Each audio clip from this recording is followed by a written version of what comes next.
여러분, 이 씨 뿌리는 비유는 너무 잘 아시잖아요. 이 비유를 어떻게 해석해야 되느냐 하는 부분에는 사실은 쉽지 않았던 것 같아요. 제가 이 본문을 가지고 말씀을 전했던 기억들이 있는데, 이제 강해를 하다 보면 좀 힘들어도 지나가야 되는 부분이 있어서 이 본문을 가지고 말씀을 드렸을 때마다 제 마음에 뭔가 좀 흡족하지 않은 부분이 있었어요. 마치 복음이 떨어질 때 우리 각자의 마음 상태가 다르기 때문에, 어떤 경우에는 복음이 아예 전혀 땅에 접근도 못하고, 어떨 때는 뭔가 심겨지는 것 같다가도 사실 뿌리가 다 타버리고, 그런데 어떨 때는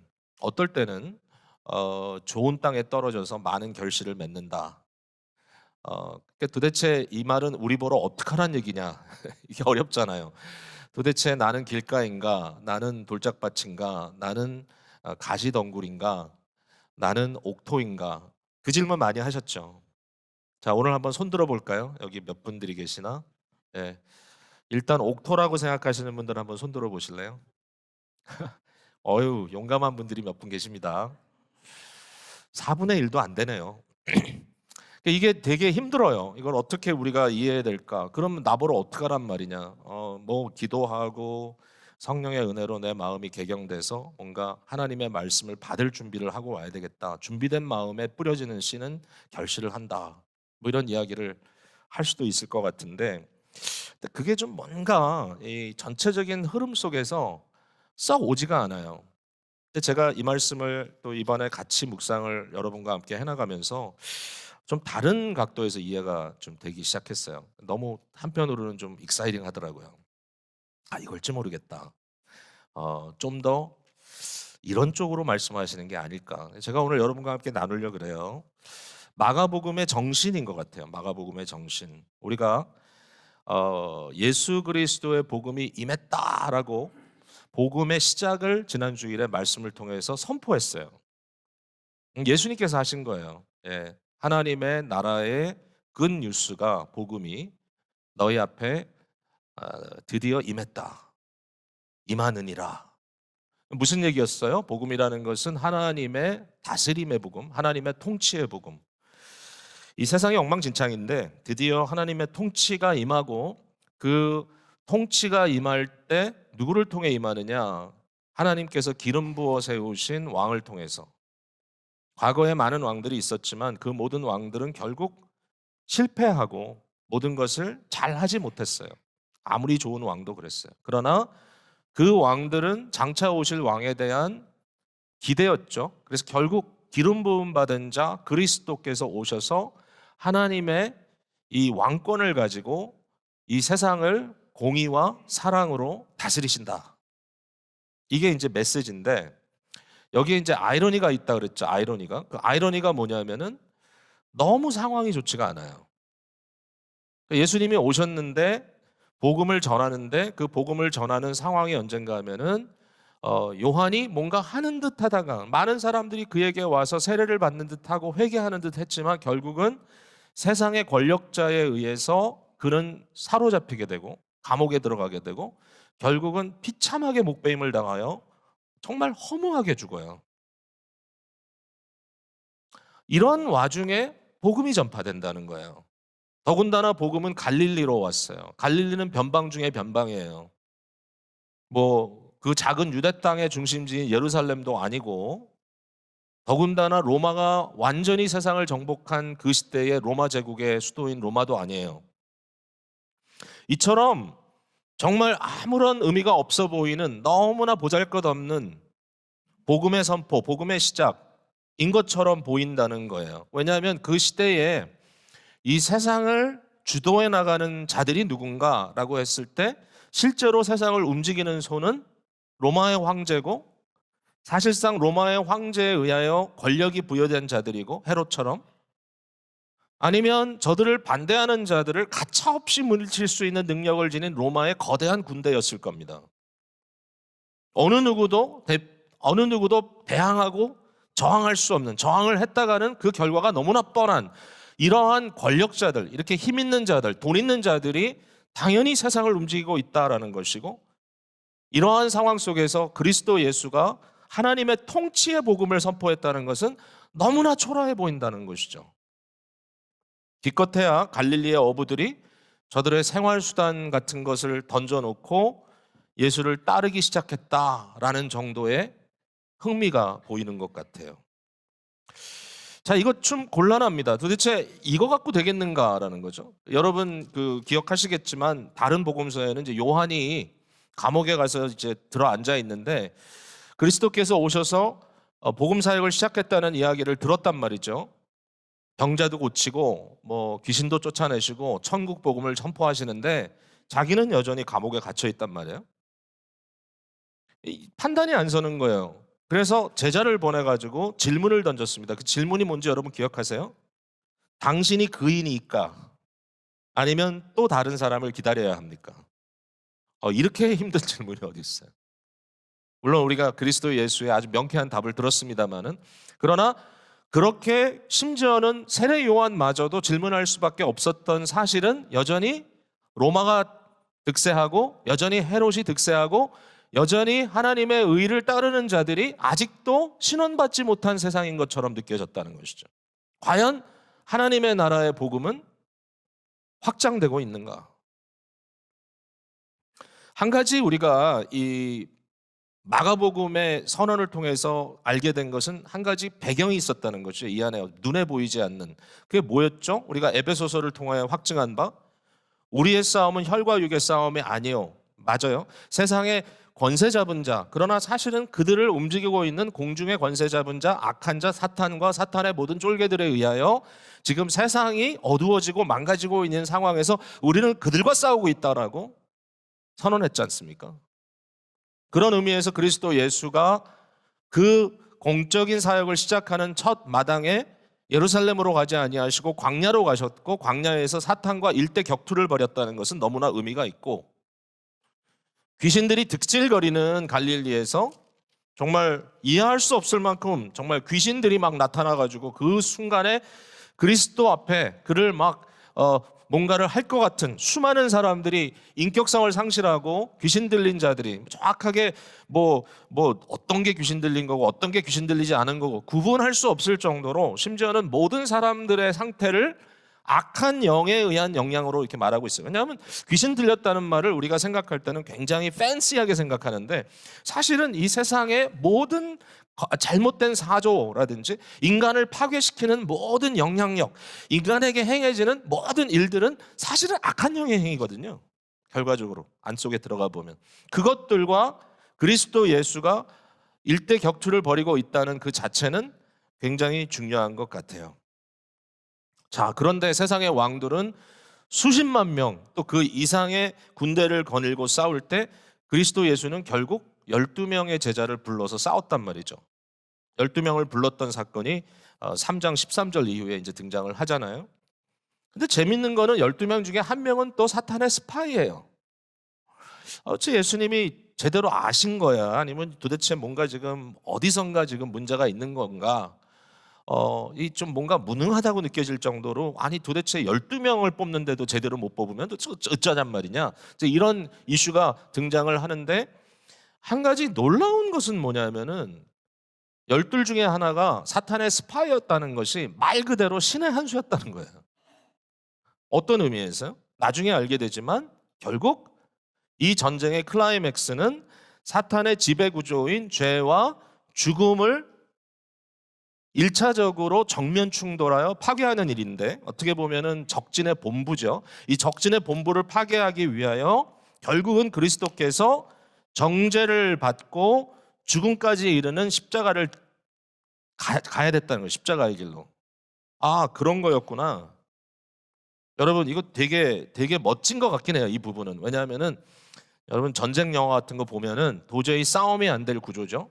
적은 너무 많고 우린 너무 적어. 근데 이런 상태에서 어떻게 적진을 무너뜨리느냐 하면은 몇 명을 보냅니다. 몇 명. 예. 다 가는 게 아니야. 한두 명이 가요. 뭘 갖고 갑니까? 폭탄을 짊어지고 가서 어떻게 하죠? 적진의 헤드코어로 들어가죠. 가장 깊은 곳, 모든 것의 지령이 내려지는 곳, 가장 중요한 사람들이 모여 있는 곳, 글로 들어가서 폭파시킴으로써 인사이드에서부터 결국은 전쟁의 이 성패가 달라지는 예수 그리스도의 십자가 사건은 그런 느낌이 있어요. 적진으로 들어가서 스스로 그 죄와 죽음의 권세를 깨부수심으로써 거기에서부터 변화의 역사가 거대한 파장을 일으키면서 이루어지고 있다.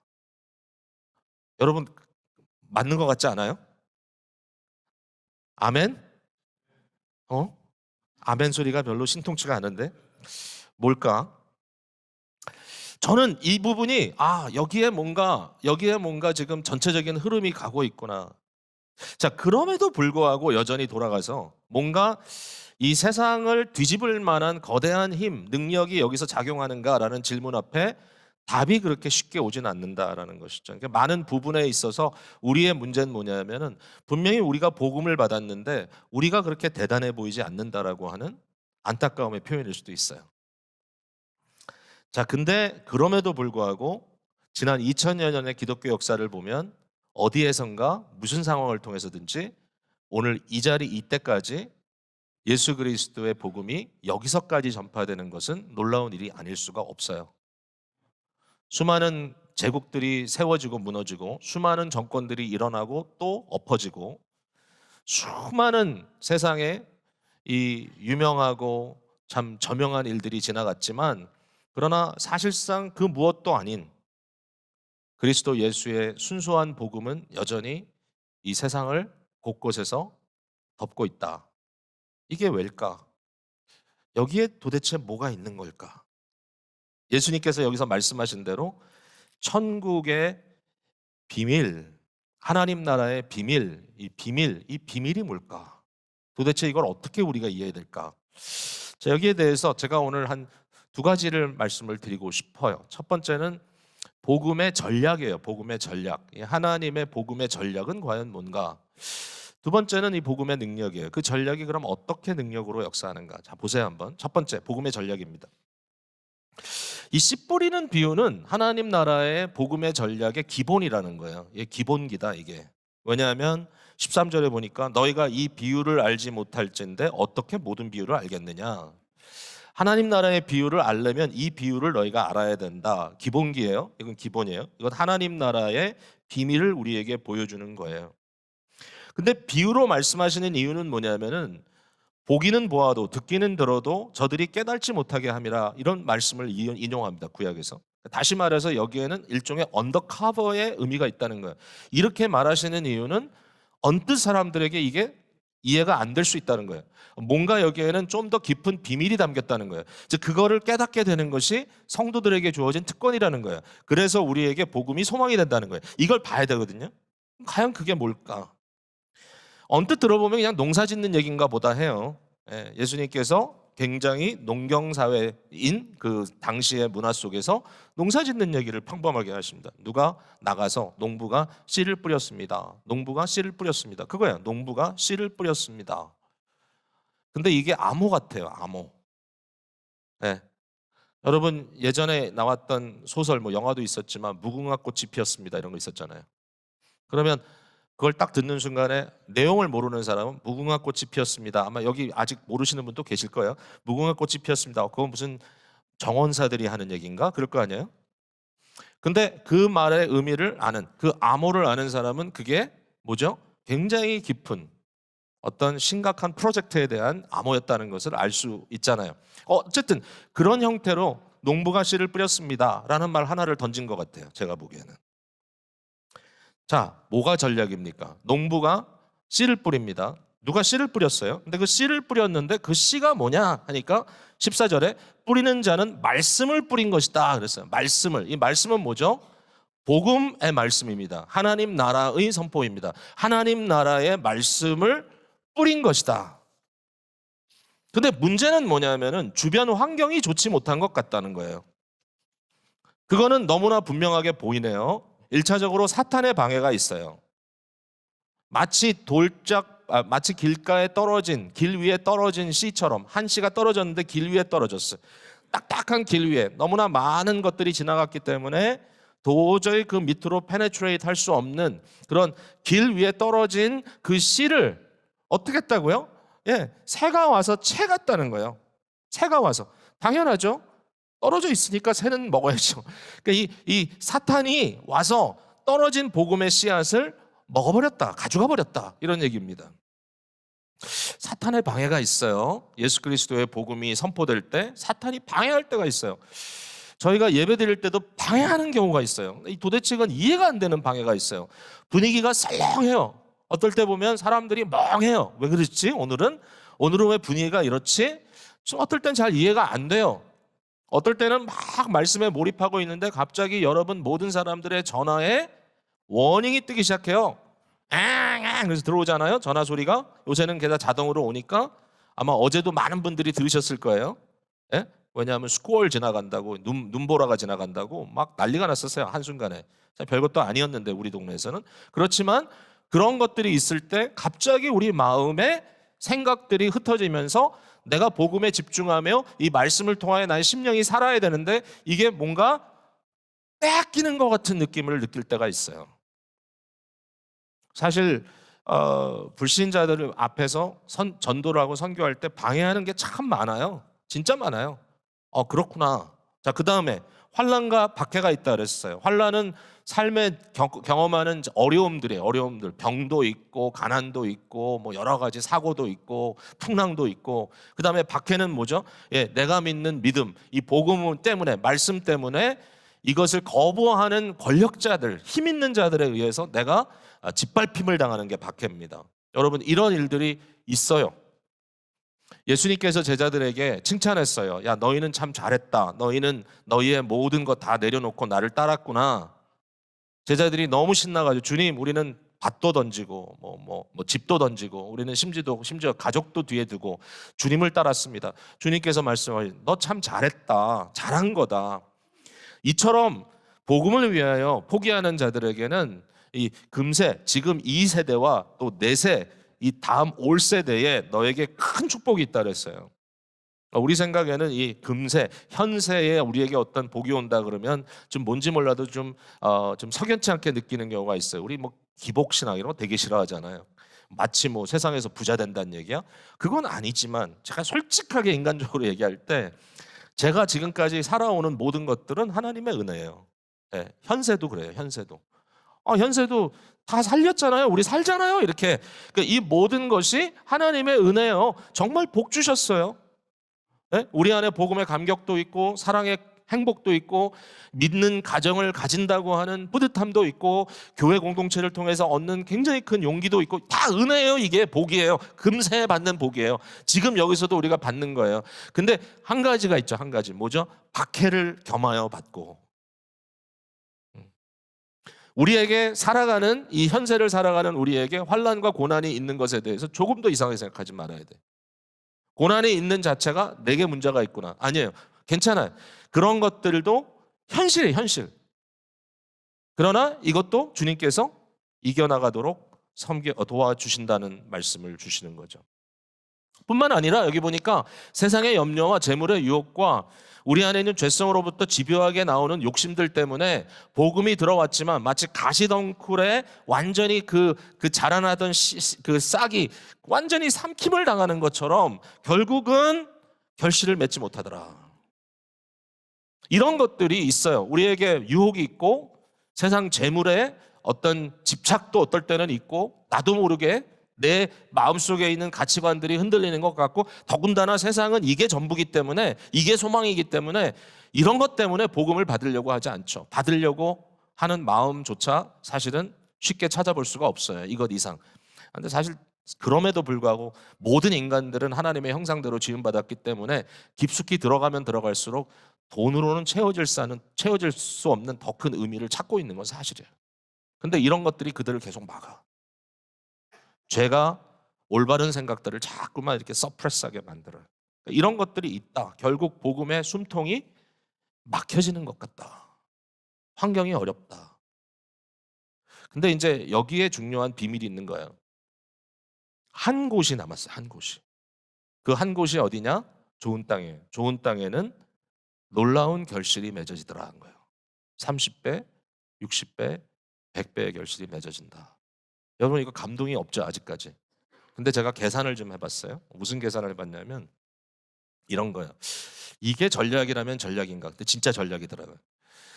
여러분 4분의 3, 4분의 3에 실패한 땅이 있습니다. 4개 중에 하나는 4개 중에 3개는 실패했어요. 근데 4개 중에 하나는 성공했어요. 만약의 경우에 이 성공이 1대1의 성공이라면 이거는 지는 겁니다. 씨를 4개를 뿌려가지고 3개는 망하고 하나가 싹이 나면 4개에서 하나가 돼버린 거잖아요. 이건 망하는 거죠. 근데 여러분 어떤 일이 벌어지는가 보세요. 이 하나에서 30개, 60개, 100개가 나와요. 자, 다시 갑니다. 4개를 뿌렸습니다. 3개가 죽었습니다. 근데 하나에서 30개, 60개, 100개가 나왔습니다. 그러면 성공인가요? 실패인가요? 성공이죠. 이 성공을 우리가 잘 못 본다는 거예요. 제가 봤을 때 이건 진짜 최고의 성공이에요. 이런 투자가 있다면 해야 돼요. 여러분 이렇게 투자 잘하는 사람들은 한 곳에 투자 안 하잖아요. 나눠서 하잖아요. 여기도 잃고 여기도 잃고 여기도 잃었는데 여기서 땄어. 근데 땄는데 잃은 만큼 따면 그건 잃은 게 딴 게 아니야. 그러나 3군데가 망했는데 한 군데가 대박이 나면 전체 다 이익을 얻은 거나 마찬가지예요. 아, 우리 주님의 이 투자 개념이 굉장히 위대하구나. 위대하구나라는 생각을 하게 됩니다. 아, 성공을 어떻게 거두는가? 안 될 것 같은데요. 안 되는 일들이 분명히 있는데요. 집요한 문제들이 있는 것은 사실인데요. 그러나 하나님의 놀라운 섭리 가운데 폭발적인 성공이 이루어지는 역사들이 있다라는 겁니다. 이것은 물량적인 얘기는 아니라고 저는 생각해요. 이건 뭐 4분의 1 이런 걸 따지자는 게 아니고 누구는 성공이고 누구는 실패 이런 얘기를 하는 게 아니라 복음의 속성상 하나님의 복음은 마치 언더커버처럼 농부가 가서 씨앗을 뿌렸습니다 정도로 이야기되고 그 씨앗의 결과조차도 너무나 많은 챌린지가 있는 것 같지만 그러나 그 모든 것을 극복하고 하나님의 나라의 복음은 놀라운 결과를 만들어내더라. 여러분 이게 복음의 전략이라면 두 번째는 복음의 저력입니다. 저력, 복음의 힘. 복음의 저력이 있는가? 하나님 나라의 복음의 저력을 우리가 의심하지 말아야 된다라는 거예요. 이거는 정말 우리가 믿음으로 봐야 될 부분이에요. 예수님께서 말씀하셔요. 자, 우리가 읽지 않았지만 30절로 가봅시다. 또 이르시되 우리가 하나님의 나라를 어떻게 비교하며 또 무슨 비유로 나타낼까?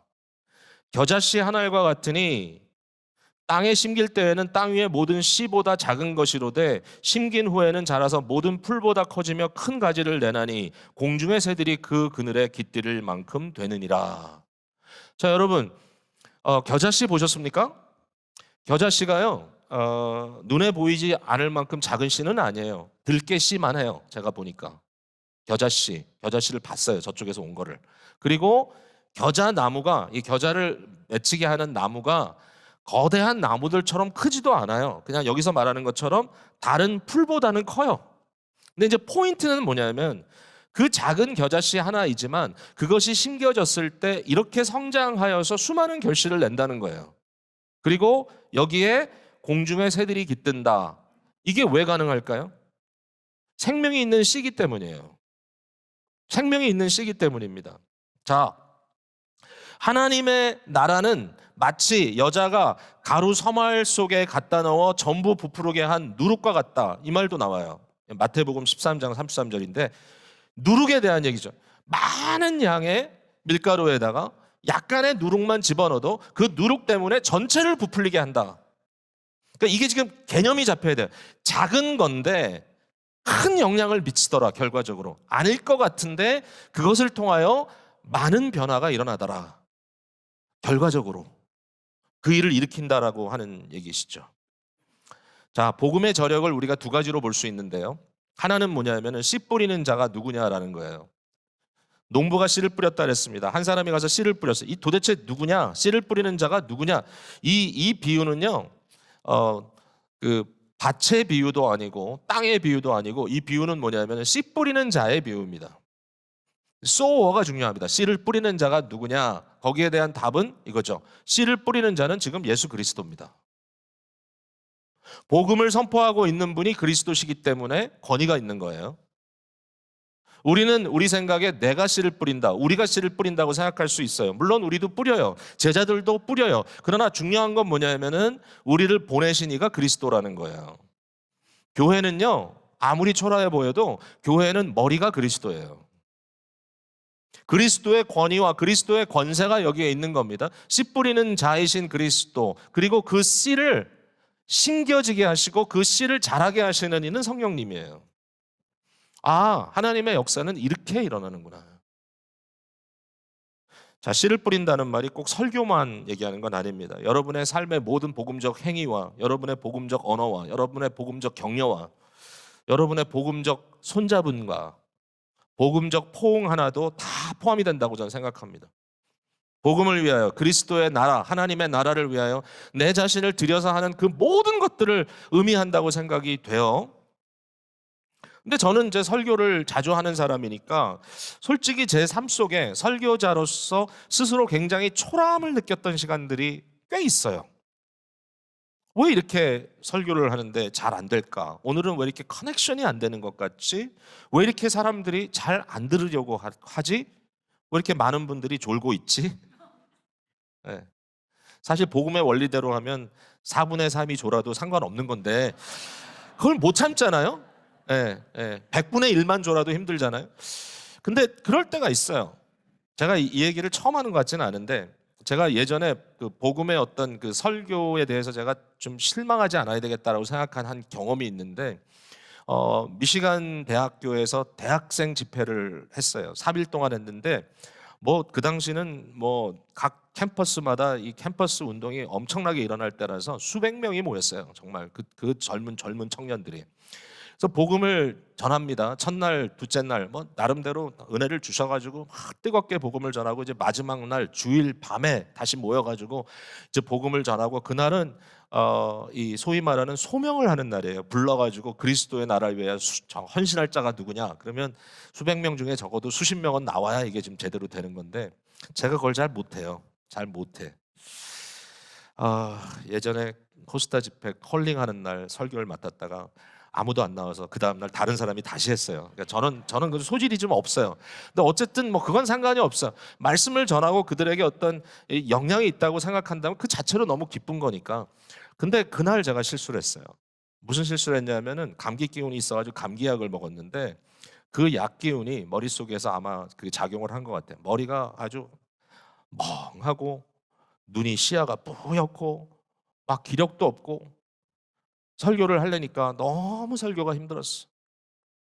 너무 마음이 아팠어요. 그때 제가 예레미야 1장에 있는 그 예레미야를 부르신 소명에 대한 제목을 가지고 그 주제를 가지고 우리 청년들에게 정말 주님이 너희와 함께 하시면 뭐든지 할 수 있다 막 부르짖고 싶었는데 부르짖긴 부르짖었는데 이게 제대로 됐는지 하여튼 저는 너무 실망을 해가지고 완전히 패배를 당해가지고 그러고 나서 그 다음날 너무 괴로운 마음으로 집으로 돌아왔어요. 진짜 왜 이랬을까? 하나님 왜 그러셨습니까? 책임을 하나님께 돌리고 도대체 왜 이렇습니까? 그리고 이제 잊어버렸거든요.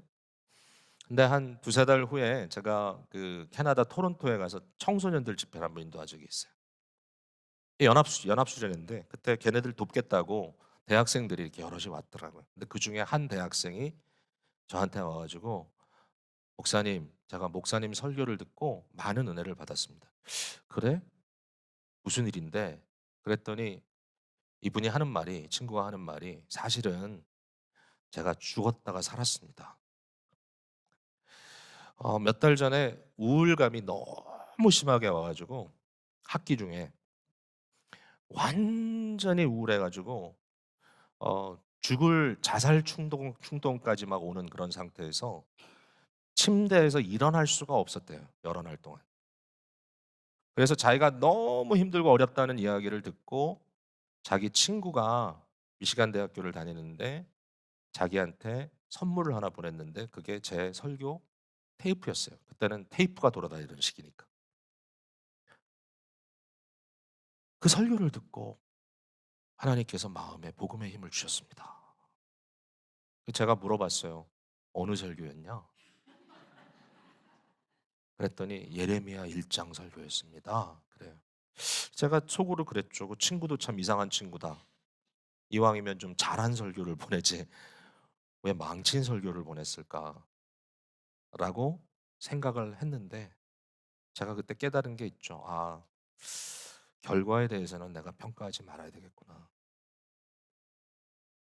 여러분 정말 그래요. 하나님의 역사는 좀 신비해요. 이런 면에서. 그러니까 여기에 이제 뭐를 지극히 강렬하게 경험하냐면은 절대로 나의 능력이 아니구나. 말씀을 전하는 이는 그리스도시구나. 여러분들이 노력을 했는데 잘 안 되는 경우 있잖아요. 내가 저분을 정말 복음으로 사랑하려고 표현하려고 했는데 또 잘 안 되는 경우 있잖아요. 그러면 그 순간에 그냥 이렇게 기도하세요. 하나님, 제 마음 아시죠? 제가 왜 이렇게 하고 있는지 아시죠? 제가 드러날 이유는 하나도 없습니다. 주님께서 영광을 받으시고 주님의 일을 이루어 주십시오. 사랑 관계도 그래요. 자, 그 다음에 왜 이 복음의 저력이 있냐면 이 씨 때문에 이 씨는 하나님의 영원한 말씀이라 그랬죠. 그분의 변치 않는 약속입니다. 이것은 말씀은 약속이에요. 하나님의 약속은 어떤 의미를 갖고 있냐면은 하나님의 작정하신 바 일이 반드시 이루어져요. 이걸 생명이라고 합니다. 하나님의 창조, 하나님의 섭리, 하나님의 구원, 하나님의 완성, 이 모든 것은 하나님의 생명력 있는 역사입니다. 말씀으로 하셨어요. 이 모든 일을 이루시는 거죠. 여러분, 복음은 생명이기 때문에 죽지 않았단 말이죠. 우리가 시냇가에 가가지고 너무나 이쁜 돌멩이를 여러 개를 주워왔다고 해요. 그 돌멩이가 너무 이뻐가지고 이거 좀 뭔가 할 것 같아. 그래가지고 그 돌멩이를 땅에다 심어요. 제가 여러분께 자신 있게 말씀드립니다. 아무것도 안 나옵니다. 근데 너무 못생긴 씨라도 씨앗 몇 가지를 땅에다 심으면 반드시 싹이 납니다. 그 차이가 뭘까요? 생명입니다. 생명. 기가 막힌 말씀 있죠. 베드로전서 1장. 제가 읽어볼게요. 여러분 한번 들어보세요. 23절부터. 베드로가 이 말을 한 이유는 베드로가 이 비유를 들었기 때문이라고 저는 생각이 들어요. 예수님께. 이 비유를.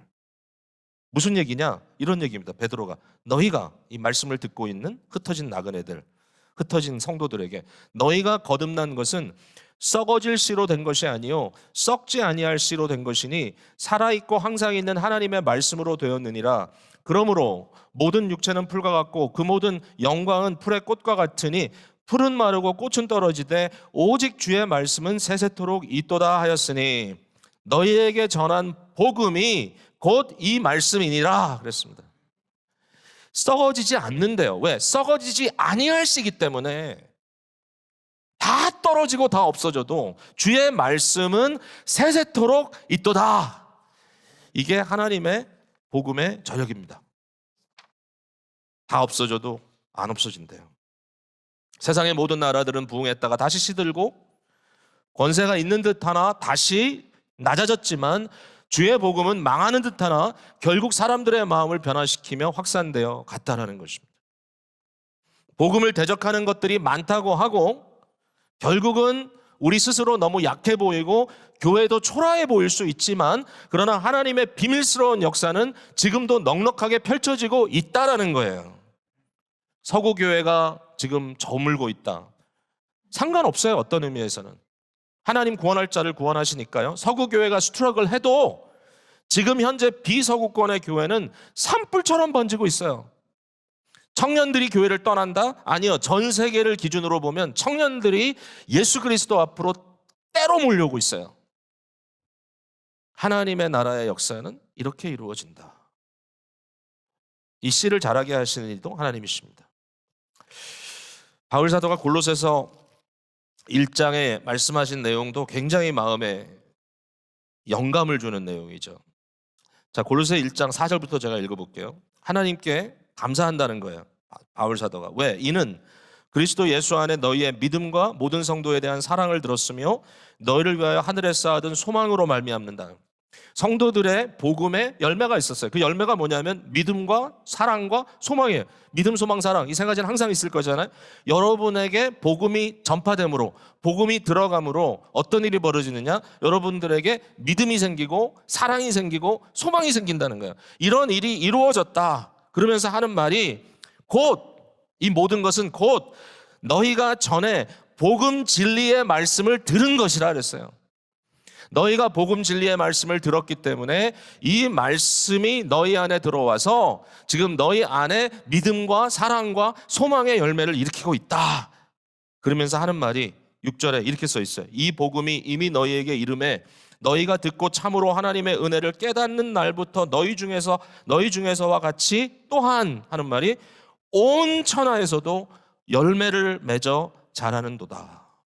온 천하에서도 이미 초대교회 1세기 중반에 이 복음이 그리스도가 갈릴리에서 전파했던 이 복음이 여러분 요한이 잡혀서 그 비참한 죽음을 당하던 그 순간에 전파되었던 이 복음이 그토록 초라하고 무능력해 보이는 이 복음이 온 천하를 뒤덮고 있다는 거예요. 왜? 살아있는 하나님의 말씀이기 때문에, 하나님의 약속이기 때문에 그렇습니다. 말씀을 맺겠습니다. 말씀을 적용하면서 맺고 싶은데 우리가 이 복음에 대한 이 회의감을 빨리 떨쳐야 될 것 같아요. 복음적 삶에 대한 여러 가지 좀 답답한 생각들을 빨리 떨쳐야 될 것 같아요. 우리의 작은 섬김과 우리의 봉사가 무슨 의미가 있겠나? 이렇게 얘기할 수 있어요. 우리가 뭐 여기서 최선을 다한다고 하지만 우리는 전체에 봤을 때 너무 작은 소수인데 내가 이렇게 섬긴다고 해서 나 하나의 작은 섬김이 무슨 결과를 만들어낼 수 있을까? 여러분 여러 가지로 섬기는 분들이 대다수잖아요. 뭐 전부 다죠. 사실은 여러분 나름대로 있는 곳에서 최선을 다하여 복음의 종으로서, 복음의 사도로서 여러분 섬기고 있잖아요. 어떤 경우는 부모로 섬기고 있고, 어떤 경우는 형제로 섬기고 있고, 어떤 경우에는 자녀로 섬기고 있고, 또 교회 안에 섬기고 있고, 여러분의 모든 친구들 사이에 섬기고 있고, 내가 그래도 복음을 아는 자인데, 내가 믿는 자인데, 앞서 성도된 자인데, 내가 어떻게 해서든지 복음으로 섬겨야 되겠다라고 하는 마음이 우리에게 있잖아요. 근데 이거 갖고 되겠나? 이거 갖고 되겠나? 그러나 우리 마음에 심긴 복음이 우리에게 맺게 하는 믿음과 사랑과 소망의 열매가 반드시 있을 것이다. 믿는 사람은 하나님 나라를 선포하되 절대로 부정적인 자세를 취하지 말아야 될 것 같다라는 생각이 돼요. 저도 좀 굉장히 좀 이렇게 뭐랄까요, 좀 시니컬합니다. 냉소적입니다. 많은 것에 대해서. 그게 하나의 이 방어 이 일종의 방법일지도 몰라요. 예. 안 되면 실망되니까 이미 처음부터 안 될 것 같다라고 믿고 가는 거예요. 여러분 그런 분들 계시죠 여기? 예. 일부러 좀 안 될 것 같아. 왜? 그래야 내가 실망을 덜하니까. 근데 참 이상해요. 이러한 생각을 가지고 살아왔을 때 오는 무기력이 있어요. 가끔 이런 생각이 들어요. 하나도 남지 않을 거다. 내가 한 세대를 열심히 섬긴들 다음 세대가 어떻게 할 건데. 환난과 핍박이 너무 거세다. 사실 오늘 이 시대 사람들의 마음은 딴 곳에 있다. 내가 아무리 한다고 해도 내 말은 너무 초라하다. 복음이 그렇게 신빙성이 없게 느껴질 때도 있어요. 내가 뭔가를 설명하고 막 하는데, 변증을 하는데 이 얘기를 듣고 저 사람들이 설득이 될까? 바울 사도가 전도의 복음의 어리석은 것이라고 얘기할 정도로 예수 그리스도의 십자가가 유대인들에게는 뭐예요? 말도 안 돼. 걸려 넘어지는 거예요. 이건 어리석음이에요. 로마인들에게도 마찬가지고. 이게 되겠나? 근데 복음의 능력이 있다면 계속 생명의 말씀을 뿌려야 된다는 겁니다. 뿌려야 합니다. 한 1년 반 여전에 세상을 돌아가신 저희 어머니께서 어, 자그마한 한 여인, 평범한 여인, 절대로 뭐 특별하다고 말할 수 없는 그런 일반적인 그냥 한 크리스찬 워맨이었어요. 그럼에도 불구하고 특별히 우리 어머니를 통해서 우리 저희 조카들, 어머님의 손주, 손녀들 굉장히 많은 그 감명을 받았던 것 같아요. 지금도 그런 얘기를 해요. 모이면 할머니가 이럴 때 무슨 얘기를 해 주셨다. 저럴 때 무슨 얘기를 해 주셨다. 인생의 패닉을 맞았을 때 제가 지금도 기억나는 게 뭐 별일 다 있잖아요. 애들 자라다 보면. 또 인제 그 우리 조카 중에 한 친구가 주를 위해 섬기겠다고 선교까지 다녀왔는데 이력 그 소위 말하는 경력에 단절이 돼 가지고 선교 갔다 돌아와서 좋은 공부 다 하고 직장이 안 돼 가지고 몇 년 동안 아주 너무 힘들어했던 그런 적이 있어요. 그때 자기가 할머니를 찾아가서 이야기했던 얘기를 하더라고요. 근데 항상 그러셨어요. 어머니께서 걔네들에게 하는 말이 "야야 걱정 마라. 걱정 마라. 걱정 마라. 하나님께서 함께하는 사람인데 하나님께서 책임지실 거야." 그러면서 기도해 주시고 "걱정 마라. 하나님의 사람인데 하나님께서 책임져 주실 거야." 제가 생각을 해 보니까 저도 그럴 때가 있었더라고요. 제가 뭐 아시는 분은 아시지만 그 제가 50세 되는 고 과정에서 한 얼마 동안 너무 이 정신적으로 힘들었던 기간이 있어요. 감정 질환처럼 막 심하게 와 가지고 공황이 막 오고 지금 이 순간하고는 전혀 상상도 되지 않는 그런, 정말 그때는 어떻게 도대체 견뎠는지 죽고 싶은 막 충동이 오고 어 '죽으면 편하겠다.'라는 생각도 들고 너무 힘들었던 때가 있어요. 근데 그 누구한테 그 얘기를 하겠어요. 물론 뭐 이 사람 저 사람 얘기를 했지만 동감도 잘 못 받고 그냥 별로 항상 그냥 마음에 더 힘들고, 그 하루는 너무 힘들어 가지고 제가 어머니께 전화를 했어요. 여러분 다 큰 아들이 엄마한테 전화해 가지고 "엄마 나 아파." 이상하잖아요 좀? "엄마 나 요새 힘들어." 왜 힘든데?" "요새 이런 이런 증상들이 있어. 나 이해를 잘 못하겠는데 왜 이런지 모르겠어. 너무 힘들어서 아무것도 못할 것 같아요." 그때 어머니가 그 말을 들으시고 지금 돌이켜 생각을 해 보면 이제 저 같으면 뭐라고 답을 했겠냐면은 "뭐라고? 큰일 났구나. 어떡하면 좋니? 도대체 뭘 하다가 그렇게 된 거야?" 저는 그랬을 것 같아요. 아주 쉽게. 왜냐하면 그게 일반적인 저의 반응이에요 보면. 예. 안 하려고 하지만. 근데 그때 어머니께서 그 얘기를 들으시면서 뭐라고 저한테 말씀하시냐면 "아 그래. 그런 일이 있구나. 사람이 살다 보면 그런 일도 당할 때가 있지." 여러분 그렇게 하면서 "하나님의 아들이니까 하나님이 평강을 주실 거야." 여러분 굉장히 그게 저한테 잔잔한 위로가 됐는데요. 그다음 말이 더 위로가 됐어요. 뭐라고 하셨는지 아세요? 마지막에 어머니가 하신 말씀이 "너무 잘하려고 애쓰지 마라. 너무 잘하려고 애쓰지 마라." 그게 저한테 복음이었어요. 그래서 제가 이게 복음의 역사라는 거예요. 30 배, 60 배, 100 배가 결실 맺는 곳이 있을 거예요. 그 때가 있고. 힘들어하는 자녀가 있어요, 여러분에게. 또 뭐 신앙을 떠난 것 같기도 하고 세상의 거센 파도에 휘말리는 것 같은 너무 마음에 답답하고 안타까운 순간들이 있을지 몰라요. 그런 아이들에게 여러분 뭐라고 얘기해 주세요? 뭐라고 얘기해 주세요? 일반적으로 그냥 얘기를 들어보면 이런 대화를 하는 것 같아요. "너 지난주에 교회 갔어? 어, 교회를 좀 가라. 교회를 가야 될 거 아니야." 네, 여러분 그렇게 얘기하시기보다는 이렇게 얘기하시면 좋을 것 같다는 생각이 들었어요. "아들, 너는 이게 너한테 부담이 될지도 모르겠지만 그러나 너는 언약의 아들이야. 너는 하나님께서 사랑하는 아들이야.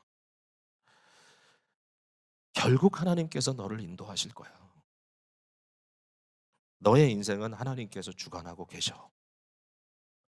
여러분 이런 이야기를 했을 때 그게 공허하게 들릴 수도 있어요. 근데 그 자녀들이 하나님의 섭리 안에서 막다른 골목에 처박히는 것은 하나님의 주권이에요. 그걸 우리가 환영할 뭐 필요는 없을지 몰라요. 사실 마음 아프니까. 그러나 그 순간에 누구도 그 곁에 있지 않을 때 그의 마음속에 이 엄마의 한마디가 울릴 거예요. 너는 하나님의 아들이야. 하나님이 함께 하시고 계셔. 너는 하나님이 반드시 인도하는 사람일 거다. 왜? 복음의 비밀이 그런 거니까. 여러분 복음의 사역에 투자하시기 바라고요. 예수 그리스도의 복음이 사람을 변화시킨 일에 투자하시기를 바라요. 너무 많이 뿌렸다고 아까워하지도 마시고 많은 사람들에게 뿌렸지만 한 영혼이 복음으로 세워졌을 때 그 한 사람을 통하여 어떤 결과가 일어날지를 기대해 보세요. 제가 어제 우리 큰아들하고 헤어지면서 우리 또 뭐 몇 주 떠난다고 밥 같이 먹자 그래가지고 먹고 헤어지면서 걱정을 해요. 너무 바쁘다. 너무 일이 많다. 그래, 그것도 사실인 것 같은데 어, 내가 간다고 캄보디아가 변할 것 같진 않아. 아빠가 간다고 무슨 큰일이 벌어질 것 같진 않아. 목회자들도 다 자기 욕심이 있고 야망이 있고 그러니까요. 이왕이면은 막 모이는 곳마다 꽉꽉 메워서 말씀드렸으면 좋겠고 뭐 목회자들이 막 듣고 막 기절했으면 좋겠고 막 그래요. 근데 그렇지 않을 거예요. 제가 그건 아니에요. 그러면 몇 명이 들을지도 몰라요. 사실 뭐 기대하고 있다 그래도 당일날 되면은 몇 명이 올지 그날 뭐 갑자기 폭우가 내릴지 몰라요. 몰라 아무것도 몰라. 그러나 저는 그런 생각이 들어요. 뭐냐면 한두 사람이 뭔가 마음에 커넥트가 됐을 때, 응? 아, 저 사람이 멀리서 왔는데 저 얘기가 나한테 엄청나게 커넥트가 되네. 도전이 되네. 그 말씀이 커넥트가 됐을 때 그 사람들의 변화를 통하여 캄보디아가 바뀔 거예요. 저의 힘도 아니고 저의 능력도 아니고 누구의 능력도 아닐 겁니다. 그러나 하나님께서 하실 겁니다. 그래서 하는 거죠, 우리가. 계속해서. 오늘도 주님의 은혜가 사랑하는 성도님들의 삶 속에 파송된 현실 속에 일어나게 되기를 주님의 이름으로 축복합니다.